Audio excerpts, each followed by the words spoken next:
আজকে পুডিং বানাবো, তাই আপনাদের সাথে শেয়ার করতেছি। আসসালামু আলাইকুম এভরিওয়ান, সবার কি অবস্থা, সবাই কেমন আছেন? দেখেন এখানে আমি ঝটপট ভেজাল ছাড়া আমি পুডিং বানাবো। এখানে দেশি মুরগির ডিম নিলাম 2টা, আর ব্রয়লার মুরগির ডিম নিলাম 2টা। পরে আমার দেশি মুরগির ডিম 2টা দেওয়া হয়নি, ব্রয়লার মুরগির ডিম 4টা দিয়ে আমি বানালাম। তো চলেন দেখেন, এখানে 4টা ডিম নিয়ে আজকে ডিম দুধ জাল দেওয়া ছাড়া আমি পুডিংটা বানাবো। তো সাথে থাকেন। তো এখানে 4টা ডিম নিয়েছি। এই কাপের 1 কাপ আমি চিনি দিলাম।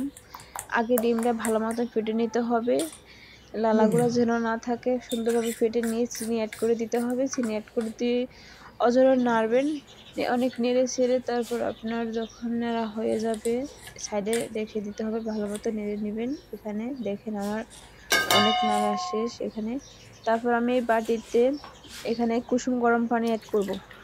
এই মেজারমেন্ট কাপের আমার 2 কাপ আমি কুসুম গরম পানি অ্যাড করব এখানে।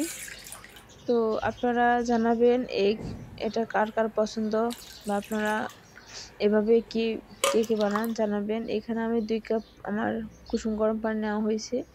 তারপর আমি এখানে গুঁড়া দুধ দিয়ে দিলাম 1 কাপ।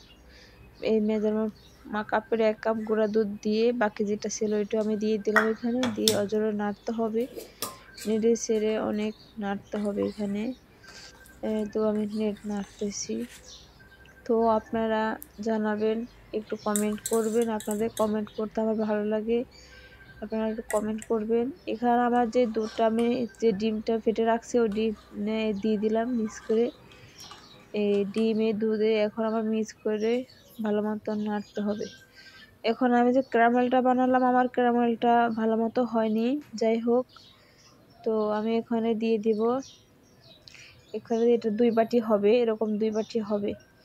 তো আমি এখানে এটা দিয়ে আমি ছাঁকিনি, চেখে নিলে হয়তো ভালো হয়। আমি না চেখে করলাম, সমস্যা নাই। তো আমার এখানে 2 বাটি হবে। আমি এটা দিয়ে ঢাকনাটা দিয়ে আমি প্রেশার কুকারে দিয়ে দিব। এই যে আমার প্রেশার কুকারে দিয়ে দিলাম, অলরেডি হয়ে গেছে আমার। তো দিয়ে এখন দেখবেন আপনার এখন ঢালার পালা। তো সবাই জানাবেন কার কাছে কেমন লাগে এটা, আর এভাবে ট্রাই করে দেখতে পারেন, অনেক মজা। দেখেন মাশাআল্লাহ অনেক সুন্দর হয়েছে, মাশাআল্লাহ দেখতে কত সুন্দর লাগতেছে, খেতে কিন্তু অনেক মজা হয়েছে।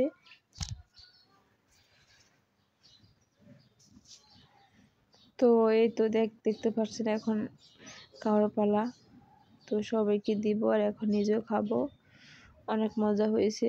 তো সবাই ভালো থাকবেন, সবাই জানাবেন এটা আপনাদের কাছে কেমন লাগে, আর আপনারা ট্রাই করে দেখবেন। আসসালামু আলাইকুম, সবাই ভালো থাকবেন, আল্লাহ হাফেজ।